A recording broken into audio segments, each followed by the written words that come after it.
اسم قد يحيلك مباشرة إلى تسمية البلاد التونسية وإلى تسمية عاصمتها الحالية، ولكن هذه المدينة لم تعرف هذا الاسم إلا مع الفتح الإسلامي. لقد كانت تعرف ترشيش أو ترسيس. ورد ذلك في كثير من المراجع، منها كتاب الكنز المختار في الأرض والبحار. قال أبو عبد الله محمد بن علي المعروف بابن الشباط في كتاب صلة الصمت وسمة المرط ما نصه. قال البكري رحمه الله: دور مدينة تونس 24,000 ذراع، واسمها في القديم ترشيش. أما المعهد الوطني للتراث فهو يرجح أن اسم تونس قد يكون جاء من منطقة تعرف تونزا حاليا القالة، أو تونسودي حاليا سيدي مسكين، أو تنسوت حاليا بير بورقبة، أو تونسي حاليا رأس الجبل. ومن كتاب تاريخ الرومان لفرانسوا ماتغو وبيير جوليان غوبي نجد النص التالي: إنه من الخطأ أن يخلط بعض الكتاب مدينة تونس مع مدينة أخرى سماها بطليموس تينيسا، لأنها تبعد عنها 30 ميلا. الذين فعلوا ذلك واعتقدوا أن تلك المدينة هي نفسها قرطاج وتونس لم يكونوا منصفين. إنه أمر يبعث على الاستغراب. تقول بعض المصادر أن معنى تونس يمكن أن يكون البرزخ أو المفتاح أو المحطة الليلية، وذلك بالعودة للغة البربرية القديمة. والبرزخ في الجغرافيا هو حاجز بين محيطين مائيين، وهو عبارة عن شريط ضيق من اليابسة محاط من الجهتين بالماء. أما لغويا فالبرزخ هو ما بين كل شيئين، أو الحاجز بين الشيئين والمانع من اختلاطهما وامتزاجهما. وهذه الصفة لا يمكن أن تعني موقع مدينة تونس الحالية. كما أن هنالك فرضية أخرى كأن تعني سمك التن، تونيوس، وذلك باللغة اللاتينية، ولا يمكننا القبول بهذا لأن تونس لم تعرف في تاريخها بصيد سمك التن أو غيره من الأسماك. وذكرت بعض المصادر الأخرى أن الفاتحين المسلمين لما سألوا أهل البلاد من النصارى عن اسم هذا البلد قالوا لهم هو في التاريخ تونس، فاختاروه على هذا الأساس. ونقد هذا الرأي بالأساس يعتمد على اسم تونس القديم، وهو ترشيش الذي ذكرته الكثير من المصادر. ولعل كل هذا النقد هو الذي جعل العلامة ابن خلدون يعتبر أن تسمية البلاد تعود لاستئناس الفاتحين المسلمين بصومعة راهب، فقالوا إن هذا المكان مؤنس، وهو ما يدعم قولنا أن تونس العاصمة حاليا لا تملك من اسم تونس شيئا. فهل يمكن أن تكون تسمية عاصمة البلاد قد جاءت من الماتلين ومن كابزبيب بالتحديد؟ إنه سؤال يحيرنا، ولذلك سنحاول معرفة معنى هذا الاسم. يقول أحد الشعراء: لعمرك ما ألفيت تونس كاسمها، ولكنني ألفيتها وهي توحش. ومن الخطأ أيضا أن يعلن المعهد الوطني للتراث أن تينيسا موجودة في رأس الجبل، لأن هذا الرأس تحول اسمه إلى رأس الزبيب. لم نعد في شك اليوم من هذه التسمية بفضل ما توفر لدينا من المراجع التاريخية والخرائط القديمة. تينيسا في منطقة الماتلين. اختلفت التسميات من مصدر لآخر، ولكنها جميعا تعني شيئا واحدا: تينيسا. يعتقد ديسانج أن هذا المكان يسمى تينيزا بالعودة للمرحلة المسيحية، حيث يوجد ذكرها في الإصحاح 49 لسنة 256 ميلادي، حيث سمي فينانسيوس أسقفا بها. وبالإضافة إلى ذلك نراجع في الأقرار الصادر سنة 484 ميلادي أنه وقع تسمية دالماسيوس تينيزانسيس أسقفا لإفريقيا البرقنصلية في هذه المدينة. كما يذكر بلين أنه كان يطلق عليها المدينة الحرة تينيزانس.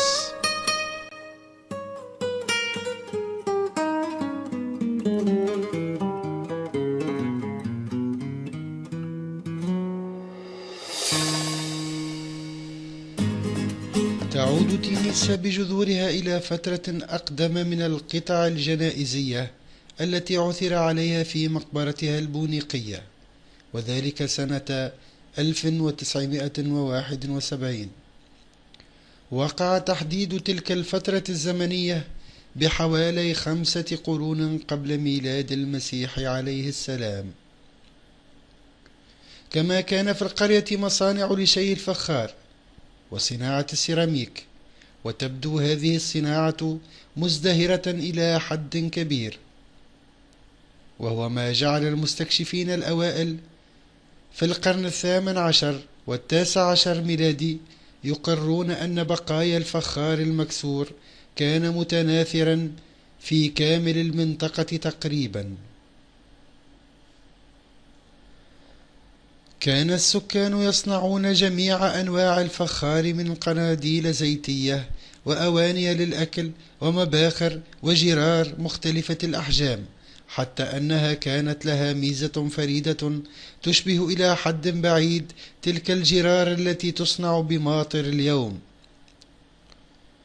وكانوا عند دفن موتاهم يسدون مداخل القبور بهذه الجرار.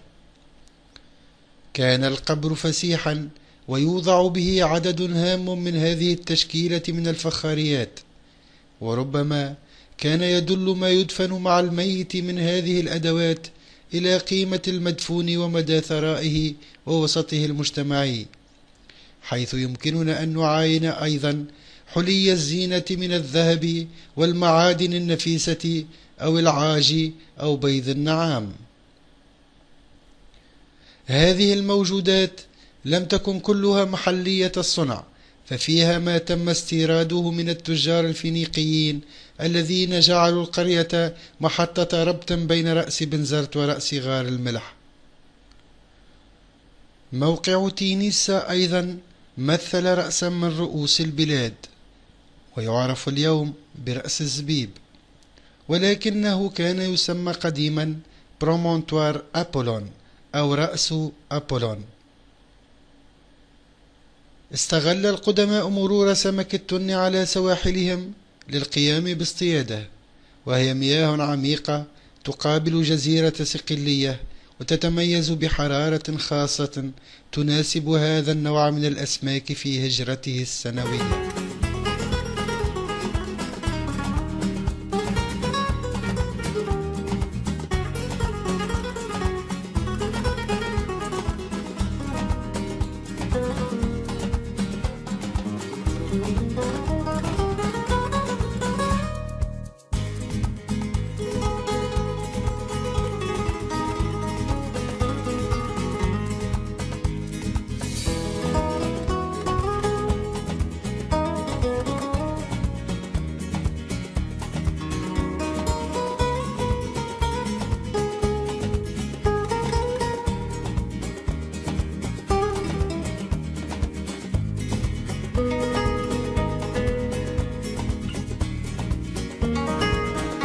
مشاهد الصيد على سواحل ولاية بنزرت وقع تخليدها على عديد اللوحات الفسيفسائية، وزينت القصور والمعابد والحمامات، وذلك في تينيسا وأوتيك وأوزاليس وهيبودياريتوس، خاصة خلال الفترة الرومانية. لعبت أنحاء هذا الموقع عدة أدوار هامة في نشأة المدن القديمة، بما احتوت عليه من مقاطع حجرية مناسبة للبناء وتشييد الموانئ والحصون والقصور والمسارح والملاعب. كانت المقاطع الحجرية في المنطقة مناسبة للقدماء، وذلك لقربها من الساحل حيث تنقل عبر القوارب إلى المواقع. هذه الحقيقة تم إثباتها من خلال دراسة وقع القيام بها لمعرفة نوع الحجارة المستعملة في بناء مدينة أوتيك الأثرية. إنها قادمة من مقطع حجري بالضمن القريب من الرمال، وهي الجهة الغربية لتينيسا.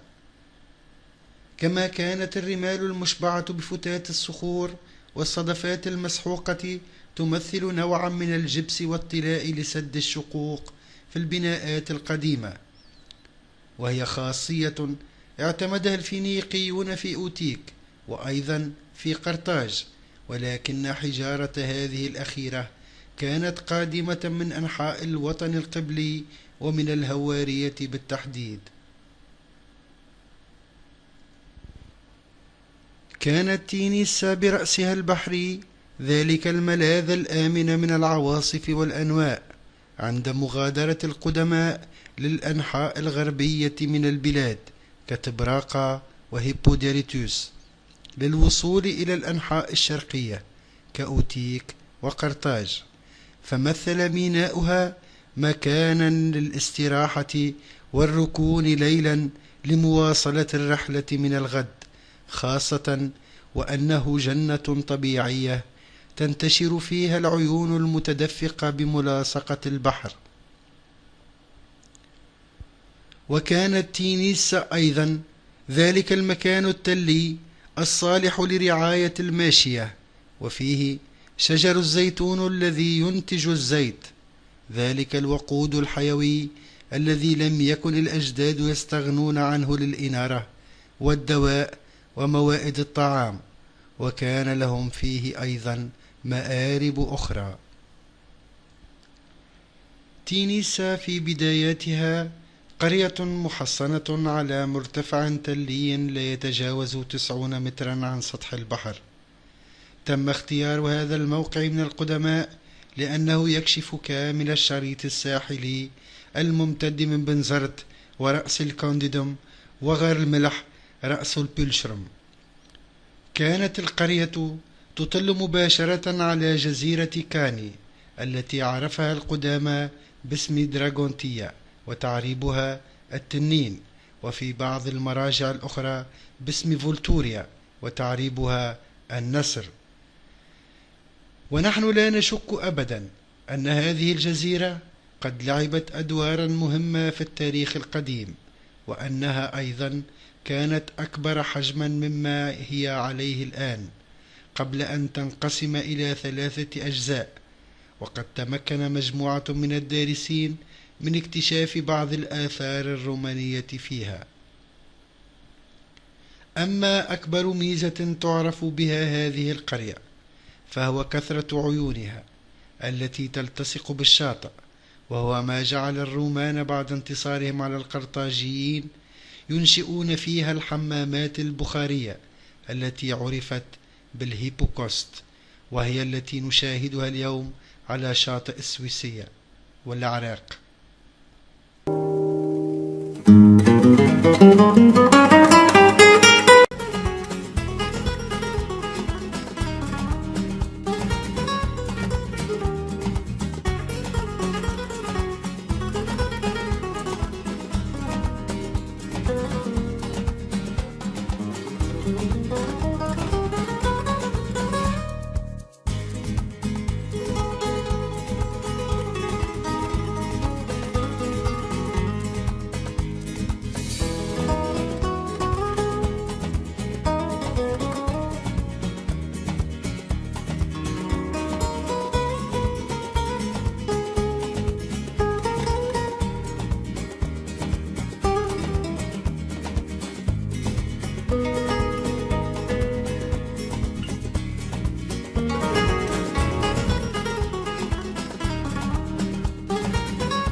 السلام.